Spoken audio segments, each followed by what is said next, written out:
Bonjour à tous et bienvenue pour les marchés en action.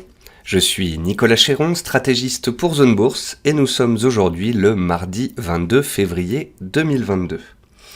Il y a de l'action, il y a de l'invasion, il y a de la tension, mais il y a aussi du buy the dip. Nous allons voir tout cela ensemble dans quelques instants. Très heureux de vous retrouver. Épisode un peu spécial aujourd'hui, puisque la partie action sera un peu écourtée, mais que vous aurez la chance d'avoir 2 interviews de membres de l'équipe de Zone Bourse, puisque je suis en direct des bureaux de Zone Bourse devant le lac d'Annecy. Un avertissement sur les risques. Les informations graphiques, chiffres, opinions ou commentaires mises à disposition par Zone Bourse s'adressent à des investisseurs disposant des connaissances et expériences nécessaires pour comprendre et apprécier les informations développées. En d'autres termes, les informations que l'on voit ici ne constituent pas des conseils en investissement. Je vous rappelle vos rendez-vous sur le site Zone Bourse tous les matins, le morning meeting d'Anthony Bondin dès 7h du matin. Il est sur Zone Bourse, il vous donne de l'info, sa lecture du marché. Je le lis tous les matins, ne le manquez pas. Vous avez aussi la version audio dans l'article si vous écoutez ça en allant au travail. Tous les jours, vous avez également la revue de presse de Roxane Nojac. Et comme tous les mardis, on se retrouve pour les marchés en action. Et cette semaine, le titre sera les marchés en invasion. Au sommaire de cette émission, comme d'habitude, un focus marché, puis un top flop, ensuite analyse graphique des principaux actifs, les indices, le pétrole, les métaux et le bitcoin, puis on regardera ensemble une petite dizaine d'actions, et ensuite vous aurez le droit à 2 interviews. Laurent Pignot sur les cryptos, notre spécialiste chez Zone Bourse, que je vous invite à lire si cette classe d'actifs vous intéresse, et puis le padawan émérite Tommy Douziec, qui fait des super analyses sur actions et qui vous parlera de certains dossiers qu'il apprécie. Alors, le focus marché, concrètement, on fait pas les malins, personne ne sait ce qu'il va se passer, c'est une période actuellement qui est difficile pour les investisseurs. Depuis le début de l'année, les marchés sont sous pression, alors qu'en 2021, ça montait tout le temps, depuis début 2022, c'est très compliqué. Il y a des rotations sectorielles qui sont extrêmement puissantes. Les valeurs qui étaient des rouleaux compresseurs l'année dernière se sont fait plier en début d'année. Les valeurs de croissance qui ne gagnent pas d'argent aux États-Unis ont pour la plupart perdu 50%. Le marché est erratique, volatile, complexe. Donc même si de temps en temps on peut avoir raison sur un scénario, sur une action, un creux de marché ou autre, il faut rester humble, il faut rester prudent et agir avec parcimonie, sans levier, sur des points clés, lorsque les probabilités nous sont les plus favorables. Le cadre de marché, donc, c'est la machine à laver mode essorage. Le sentiment de marché, c'est une sorte de bipolarité des opérateurs et des indices. Les marchés tanguent fonction des communiqués. Depuis à peu près 10 jours, je vous ai expliqué que je surveillais la zone des 6750 points, puisqu'on y retrouve la MM200. Lorsque lundi dernier, il y a 8 jours maintenant, on est arrivé sur cette MM200, je suis passé à l'achat, on est remonté sous les 7000 points, j'ai coupé mes positions avant le week-end pour être tranquille, puisque on savait que le 20 février c'était la fin des JO en Chine, et que si les Russes devaient faire quelque chose, ils attendraient la fin des JO. Résultat, le 21, c'était parti. Donc c'était pas non plus inconcevable à anticiper, à alléger avant le week-end, et puis s'attendre à une possible invasion, ou en tous les cas des soubresauts de marché, voire des frayeurs. Et c'est pour ça que depuis quelques jours, je vous avais partagé plusieurs graphiques que je vais vous remontrer ici, notamment sur les tensions géopolitiques, ce qu'elles engendrent sur les indices, et surtout lorsqu'on regarde les dernières invasions, guerres de ces 10-15 dernières années, on se rend compte que globalement, à chaque fois, les opérateurs ont peur avant, on se fait peur pendant, mais au son du canon, c'est-à-dire dès qu'il y a attaque, pénétration ou autre, en fait les marchés rebondissent. Parce que comme je l'écris ici, ce que les marchés n'aiment pas, c'est l'incertitude. Et donc, puisque hier soir, la Russie a reconnu 2 régions séparatistes, l'incertitude retombe. La Russie a dit qu'elle voulait aider le maintien de la paix avec son armée au niveau de ces 2 régions. On n'est pas du tout dans le scénario où ils veulent envahir l'ensemble de l'Ukraine et prendre Kiev. Ils veulent en fait mettre la main sur 2 régions, un peu comme ils l'avaient fait à l'époque sur la Crimée. Donc il faudra bien évidemment constater ou non une escalade des tensions. Les éventuelles sanctions à l'encontre de la Russie, ça me fait doucement sourire, parce que Bah, vous savez très bien qu'en ce moment, le problème, c'est l'inflation sur les marchés. Et qu'en Europe et aux États-Unis, tout le monde pâtit de l'inflation et que ça pèse sur les politiques de banque centrale, sur les marchés, etc. Si demain, l'Europe met des sanctions super dures à l'encontre de la Russie, elle va nous regarder avec son petit sourire, puis elle va dire: ah, vous êtes sûr que vous voulez couper le gaz et le pétrole, là? Vous êtes sûr? Donc on a un pétrole à 100 $ et un gaz qui a doublé en 6 mois. Vous êtes sûr qu'on veut couper le robinet? Je pense pas, hein. Donc les Européens, je les vois pas trop faire les malins. Quant aux États-Unis, ils mettent de l'huile sur le feu depuis le début. Ce serait pas étonnant qu'ils continuent. En tous les cas, Poutine a la main sur l'énergie en pleine crise de l'inflation et je pense que ça lui donne un sacré atout dans sa manche. Rappelons-le, le marché est fragile, volatile. On va dire qu'il plie mais ne rompt pas, et je vous montrerai graphiquement pourquoi. La tenue ou non des 6600 points sera un défi pour la suite. Nous marchons bien évidemment sur des œufs entre fin de correction de court terme, avec un creux dont je parlais ce matin sur les réseaux sociaux, mais également une dégradation des configurations de moyen terme un peu partout sur les indices. Le Nasdaq n'est plus haussier en données hebdomadaires, le CAC 40 et d'autres indices sont dans des ranges, voire certains des signes de potentiels ETE plus ou moins belles. Donc on sent bien qu'on est sur le fil du rasoir et qu'il faut absolument tenir la zone actuelle sous peine de perdre 10% de plus et d'aller vers les 6000 points. Le pétrole Brent touche les 100 $. Donc les marchés spéculent sur d'éventuelles sections économiques envers la Russie, mais vous aurez remarqué que le pétrole gagnait 2-3% ce matin et qu'il les a reperdus tout aussi sec. Pour moi, sauf guerre mondiale, le pétrole n'ira pas plus haut à court terme. Et je pense même qu'il va baisser dans les 15 jours qui viennent, puisque on devrait se mettre d'accord sur le deal nucléaire avec l'Iran.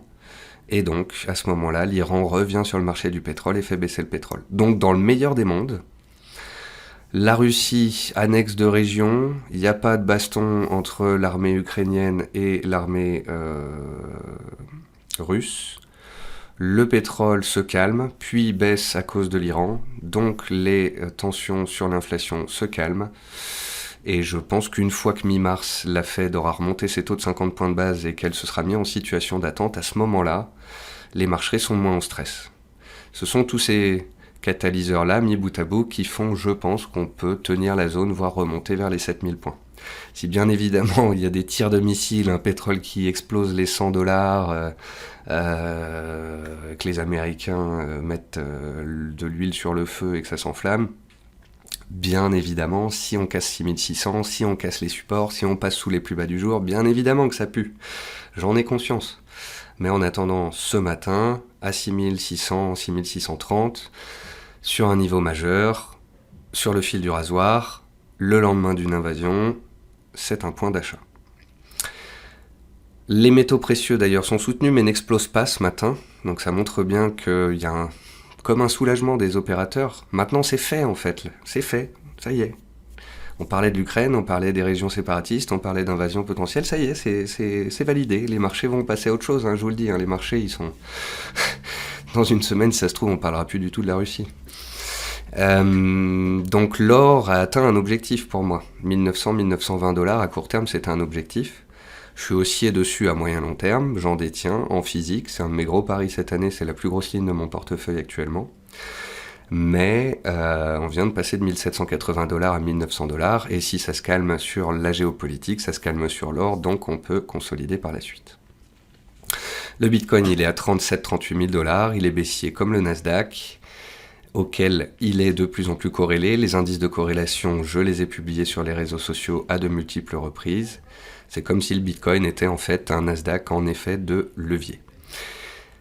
Il faut bien faire la distinction entre le Nasdaq qui est baissier, sur lequel je suis objectivement baissier, et le CAC qui est haussier et qui est actuellement l'indice le plus fort d'Europe. C'est l'unique raison qui fait que, je suis content d'être un investisseur en France, pour mon lectorat notamment, pour vous, et c'est la raison qui fait que, je continue de payer les supports quand on les touche, puisqu'il n'est pas encore baissier à moyen terme.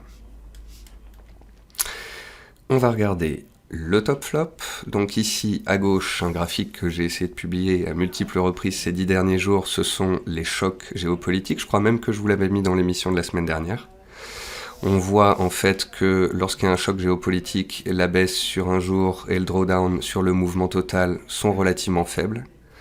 Et on voit que la recovery, sauf élément particulier à 2 reprises sur les 25 dernières fois que c'est arrivé, on met au maximum 60 jours à s'en remettre, ça veut dire 2 mois. Donc en gros, dans 95% des cas, 2 mois après un choc géopolitique, on est plus haut que pendant le choc. Je vous ai trouvé aussi un autre graphique qui disait « By the invasion ». Vous avez la guerre du Vietnam, donc ça remonte bien plus loin que 10-15 ans, comme je disais en introduction. Mais bon, c'était la seule à 50 ans. Les autres, c'est 91, 2001, 2003, 2014, guerre du Golfe, Afghanistan, Irak, Crimée. À chaque fois, les marchés flippent en amont. Il y a invasion, et derrière, le marché fait quoi ? Il remonte à chaque invasion. Donc c'est avec ces 2 graphiques, plus le graphique du CAC, plus le sentiment des opérateurs, que depuis une semaine, je vous prépare à cette éventualité qu'il y ait conflit.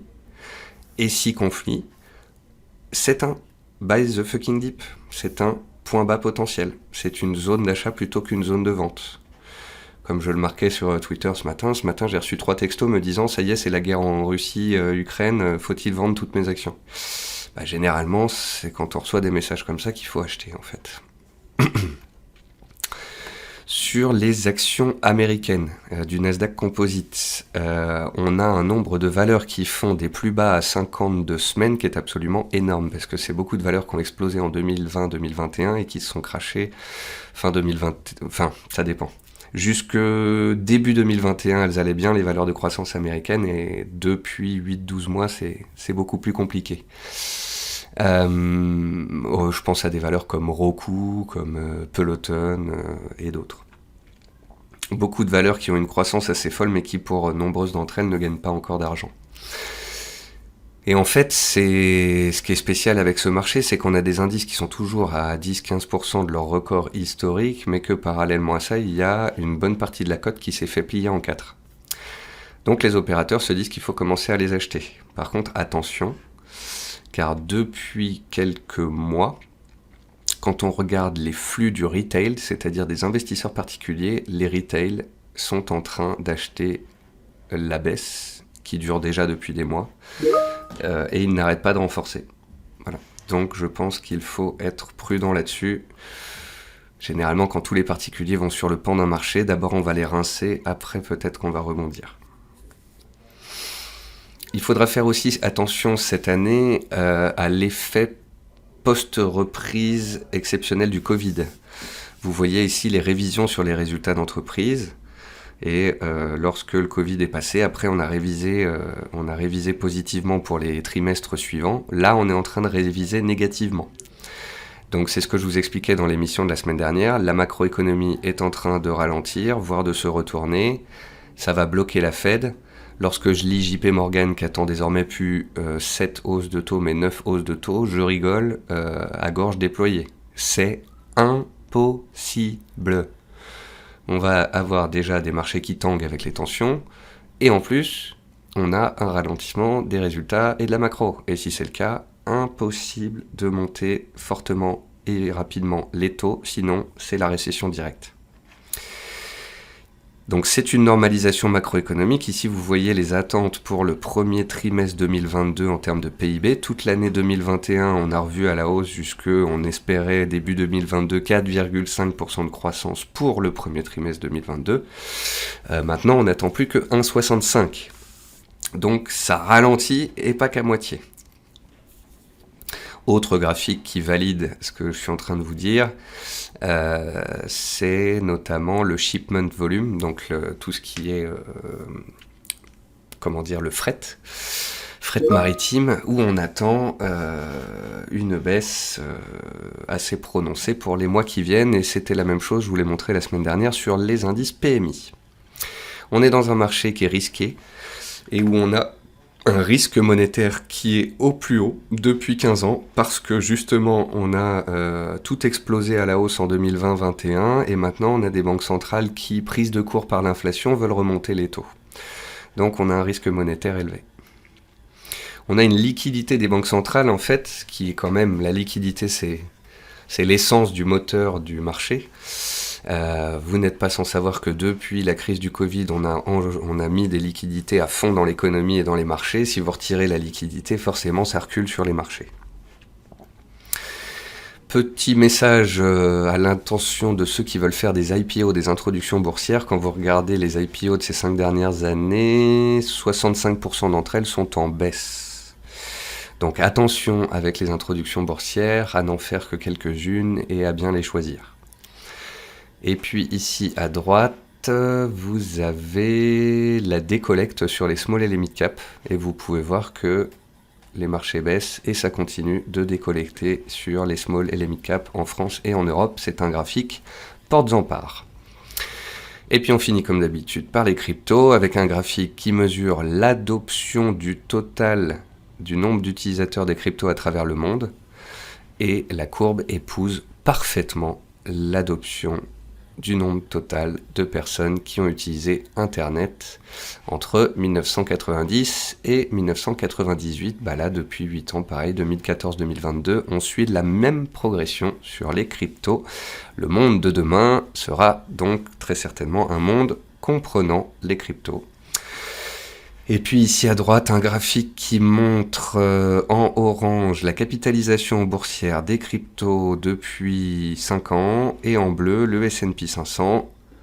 Et vous voyez que ça se suit parfaitement et que actuellement la corrélation entre le Bitcoin et les marchés actions n'a jamais été aussi importante. On va passer à l'analyse graphique, mais dans cette émission, ce sera une partie graphique relativement courte. Souvent, un graphique vaut mieux qu'un long discours. À long terme, le CAC 40 est haussier à l'intérieur d'un canal haussier. À moyen terme, le CAC 40 reste haussier tant qu'il fait des plus bas et plus hauts de plus en plus haut. Certains me répondront que depuis le début de l'année, on ne fait plus de plus haut et de plus bas de plus en plus haut. Oui, nous sommes dans une tendance baissière de court terme. Mais généralement, ce qui s'est passé par le passé, c'est quoi ? C'est que, ici on a une tendance baissière de court terme, puis on remonte. Ici on a une tendance baissière de court terme, puis on remonte. Pareil ici. Et peut-être pareil ici.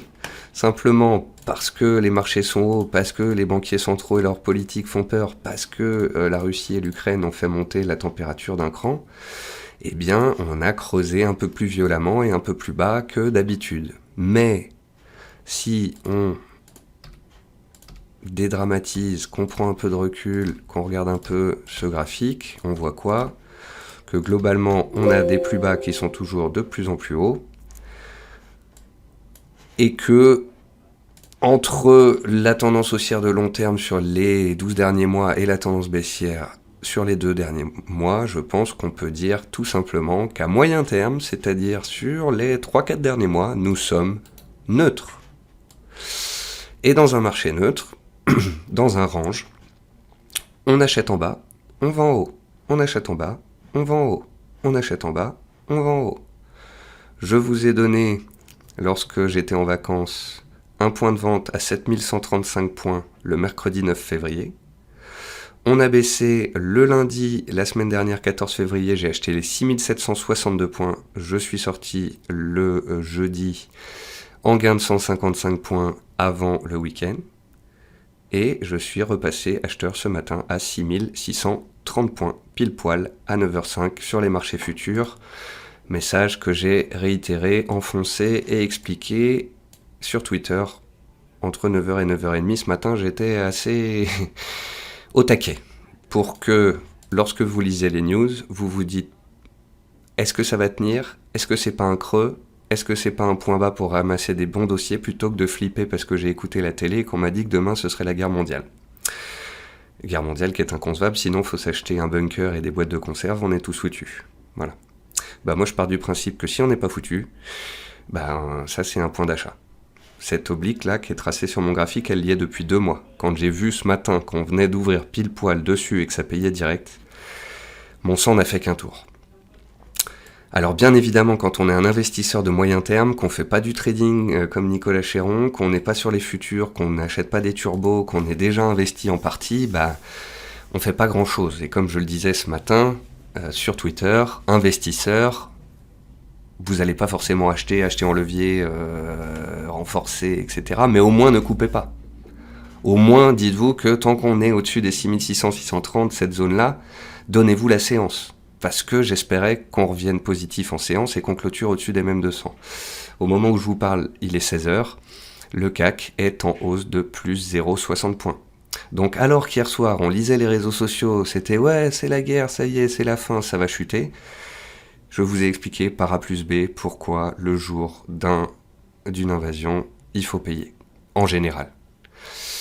Et l'expression l'adage boursier dit « on achète au son du canon ». Alors bien évidemment, il n'y a pas eu de tir de missile, mais quand hier soir, la Russie valide les 2 régions séparatistes et qu'on voit les camions de l'armée russe se promener en Ukraine, on a bien compris que le conflit avait en quelque sorte débuté. Mais en fait, il est déjà terminé. Les Russes ont mis leurs troupes dans des régions séparatistes, les régions sont annexées, point à la ligne. Et ça se trouve, c'est terminé. Si ça ne l'est pas et qu'on casse les 6600, 6630, bah faudra alléger les portefeuilles, faudra couper des lignes, faudra garder du cash, faudra attendre plus tard. Mais tant que ça tient, bah ça tient. Voilà. Donc on est dans des craintes, on est dans un marché volatile, on n'est pas dans un marché facile. Si ça doit remonter, ça va pas remonter aussi facilement que ça. Me concernant, j'ai payé tout en bas, je tiens mes achats, j'en ai coupé un tiers à midi lorsqu'on est repassé positif sur le CAC et le reste je le garde. Si ça monte, c'est très bien, si ça redescend, je coupe avec un petit gain et dans tous les cas je gagne. Soit un petit peu, soit beaucoup. Voilà. Ensuite, on peut regarder les métaux, mais en gros le proxy c'est l'or. L'or est haussier à très long terme et à moyen terme. Par contre, à court terme, l'or a atteint une zone clé, les 1915, et même moi qui suis haussier sur l'or, qui en est et qui espère que ça montera à moyen terme, à court terme, je vois une zone de résistance et des tensions qui se détendent un petit peu. Même si on entend les sanctions à la télé, qu'on dit que les Européens vont faire la liste des doléances, nanani nanana, le gros du stress pour les marchés, il est passé. Sinon, l'or serait en forte hausse aujourd'hui et l'or est en baisse. Donc c'est encore un élément qui me fait dire que plus de peur que de mal. Ensuite, on peut regarder le pétrole. Et le pétrole, il est monté ce matin et il est revendu. Et si les tensions retombent, que le marché passe à autre chose, il rebaissera. Et si l'Iran signe son deal sur le nucléaire, il rebaissera encore. Moi, je pense que sur le pétrole, on n'ira pas plus haut qu'ici et on va revenir là. Donc le pétrole pourrait perdre 10%, donc les tensions sur l'inflation pourraient se calmer, donc les marchés pourraient se détendre. Encore une raison qui me fait penser que le pire n'est pas certain.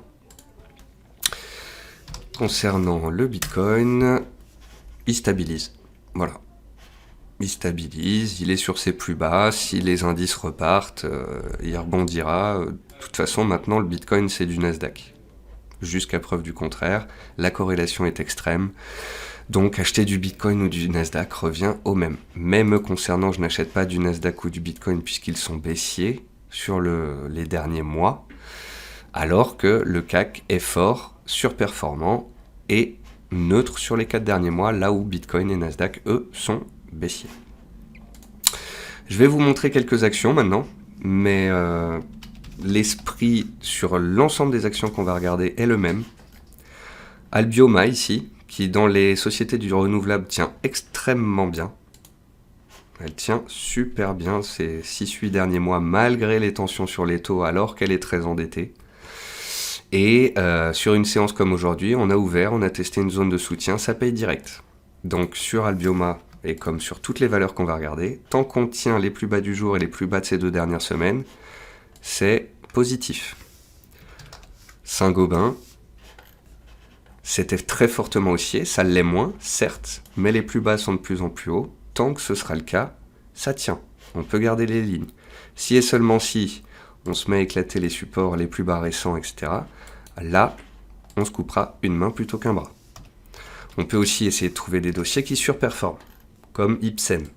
Ipsen a mangé son pain dur depuis 1 an et demi, elle était dans un range. Elle a échoué lamentablement en décembre contre le haut de son range, mais le fait qu'elle passe en début d'année alors que le CAC baisse, c'est super positif. Elle surperforme totalement le marché. Ça permet d'être sur un truc qui monte alors que les indices baissent. C'est typiquement ce qu'il faut rechercher dans ce genre de période difficile. Ubisoft, magnifique, pareil. Les opérateurs ont pris des bénéfices avant les résultats sont tombés, on est revenu pile poil sur la borne haute du range dans lequel elle était bloquée au mois de décembre et ça paye. Donc pour moi, là, c'est bottom potentiel de moyen terme sur Ubisoft, avec objectif de revenir vers MM50, voire à terme de la dépasser. En tous les cas, le pivot est extrêmement bien dessiné. Et vous remarquerez d'ailleurs que ce matin, Ubisoft n'est pas allé plus bas que ses plus bas de la semaine dernière. Hermès, même constat. Elle avait tenu lundi dernier, elle avait pris 8-9%, certains m'ont remercié pour avoir fait l'analyse pile poil tout en bas, elle a publié, c'était un peu moyen, donc on est revenu tester le support a tenu, encore ce matin le support a tenu.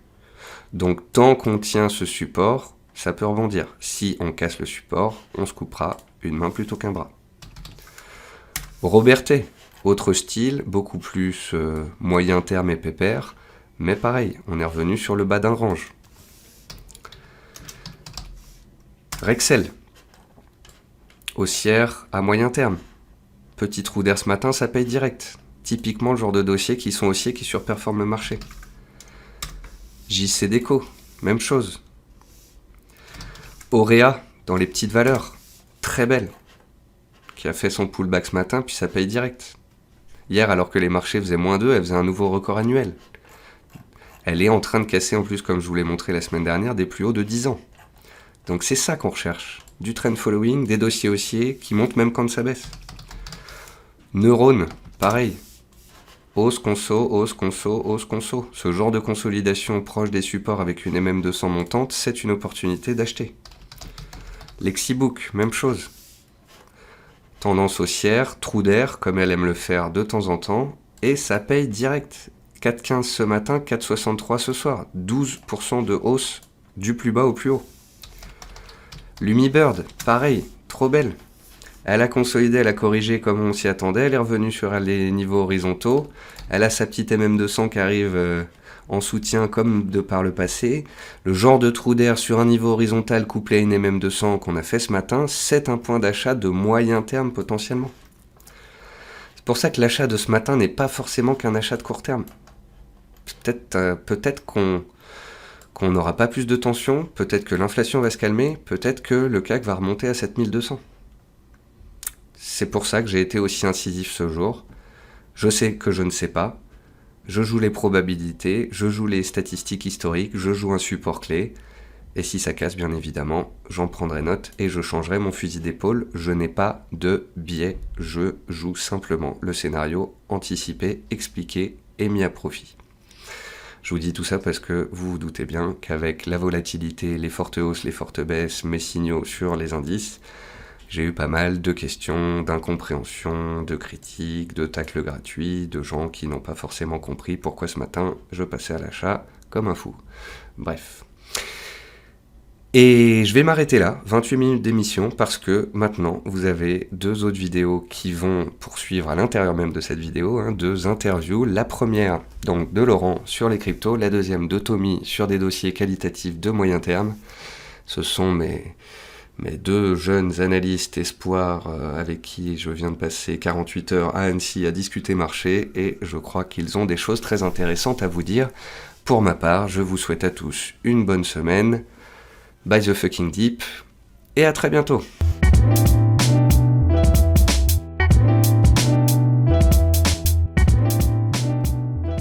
Alors, j'ai découvert les crypto-monnaies en 2017, à la fin de l'année 2017, puisque des amis étaient rentrés sur le marché des actifs numériques, qui m'ont parlé de la technologie de Bitcoin, et donc de tout ce que ça pouvait apporter donc à la finance globalement, mais aussi tout ce que ça allait révolutionner sur le pan de la finance. Donc on passait d'une finance centralisée de banques qui finalement centralisait toutes les transactions sur laquelle on pouvait et on devait et on doit toujours d'ailleurs se positionner pour échanger de la valeur, donc envoyer de la valeur en France ou à l'étranger.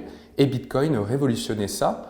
Et révolutionne toujours ça, et il permet donc d'envoyer un nombre déterminé de Bitcoin qui équivaut en dollars à l'autre bout de la planète. Donc c'était ce côté-là qui m'intéressait. Il y a le côté aussi décentralisé, donc comme je disais aujourd'hui on envoie de la valeur avec une banque, avec Bitcoin, il y a ce côté décentralisé, donc comme vous le savez peut-être, avec les mineurs qui valident les transactions, et du coup on se passe de ce tiers de confiance central. Alors ces mineurs, on peut les considérer comme des tiers de confiance, mais vu que c'est un ensemble de tiers de confiance et pas une unité centrale, c'est là que le côté un peu disruptif de Bitcoin était intéressant. Il y a aussi le côté ouvert à tous, c'est-à-dire qu'il suffit d'avoir accès à Internet pour se connecter au réseau Bitcoin et contribuer au développement de Bitcoin. Il n'y a pas besoin d'avoir des conditions, il n'y a pas de conditions requises pour intégrer le réseau Bitcoin. Donc c'est ce côté-là très ouvert, donc open source, donc de la blockchain Bitcoin, qui m'a séduit et qui m'a poussé à m'intéresser au Bitcoin. Donc fin 2017, je m'intéresse à Bitcoin. Bitcoin tourne autour de 3 000 $ l'unité. Les autres crypto-monnaies comme Ethereum et d'autres qui ont disparu aujourd'hui étaient évidemment à une valorisation bien plus faible qu'elle est aujourd'hui. Donc je commence à investir dans Bitcoin. Bitcoin augmente jusqu'à 20 000 $ fin 2017. Après, on connaît donc la suite à partir de début janvier 2018. Pendant un an, plus d'un an, le Bitcoin chute en passant de 20 000 $ jusqu'à 3 000 $. Pendant toutes ces années, tous ces mois, j'ai continué à m'intéresser à l'univers des crypto-monnaies. Et finalement, j'ai regardé d'autres actifs comme Solana, Avalanche, Ethereum, qui m'ont intéressé et qui proposaient finalement autre chose que Bitcoin, car souvent on compare Bitcoin, Ethereum et les autres, qui sont finalement différentes blockchains et qui proposent des valeurs différentes. Parmi les autres cryptos dont vous avez entendu parler, il y a probablement Ethereum, qui est la deuxième crypto-monnaie en termes de valorisation derrière Bitcoin, qui m'a particulièrement intéressé. Donc elle a été créée en 2015 par Vitalik Buterin pour lancer en fait une autre solution par rapport à Bitcoin. Bitcoin transfère de la valeur entre une personne A et une personne B, alors qu'Ethereum a fait émerger donc une nouvelle technologie, la technologie des smart contracts, qui permet finalement d'établir des contrats en fonction de critères prédéfinis et qui s'exécutent automatiquement. Une autre crypto-monnaie à laquelle je me suis intéressé début 2021 est Solana, qui propose finalement un autre type de blockchain, du moins technologiquement parlant, puisque si Ethereum et Bitcoin s'appuient sur le protocole Proof of Work, qui est un modèle de minage, un algorithme de consensus, Solana, elle s'appuie sur le Proof of Stake, donc la preuve d'enjeu, et le Proof of History. La preuve d'histoire couplée avec la preuve d'enjeu permet d'exécuter un grand nombre de transactions. À titre d'exemple, Solana permet théoriquement de prendre en charge 50 000 transactions par seconde, alors que Ethereum est à 15 transactions par seconde, et Bitcoin entre 5 et 8 en fonction donc de la surcharge du réseau et de la congestion des transactions sur le réseau Bitcoin.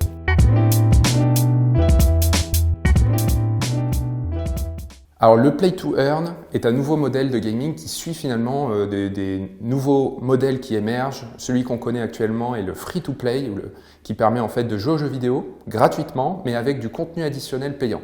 Le concept du Play to Earn est finalement simple. Il s'agit de gagner des objets rares sous la forme de NFT qui sont inscrits sur la blockchain et de pouvoir les vendre sur une marketplace.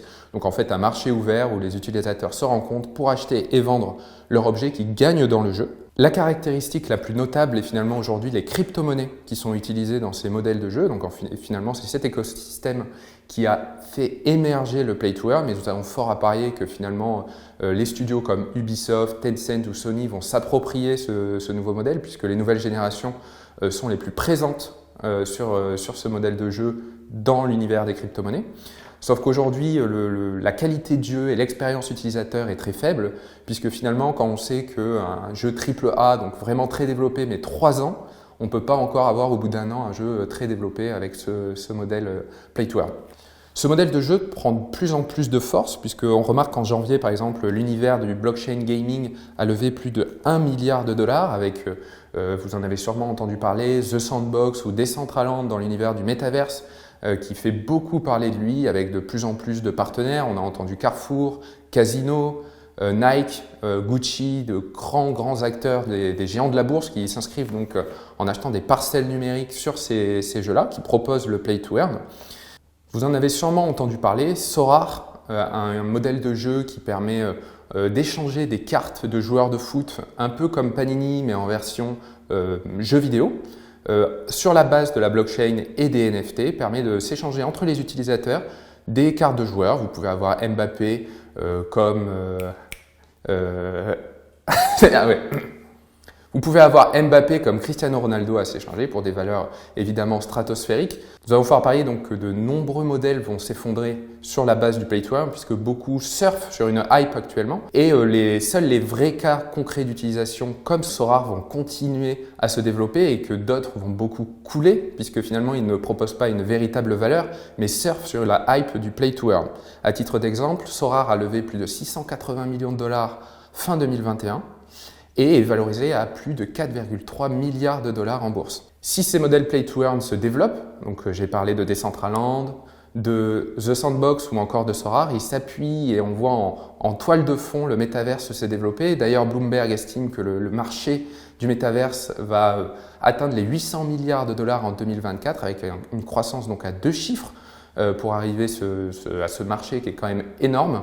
Donc si ces modèles Play to Earn ne sont pas encore très palpables, ce nouveau modèle de pouvoir monétiser nos jeux vidéo et tout ce que l'on gagne dans nos jeux vidéo va attirer une nouvelle génération, la nouvelle génération qui est aujourd'hui beaucoup axée sur les crypto-monnaies. On sait que c'est les moins de 35 ans et ceux qui gagnent moins de 18 000 euros qui sont axés sur les crypto-monnaies, qui constituent la majeure partie des acteurs qui sont positionnés sur les actifs numériques.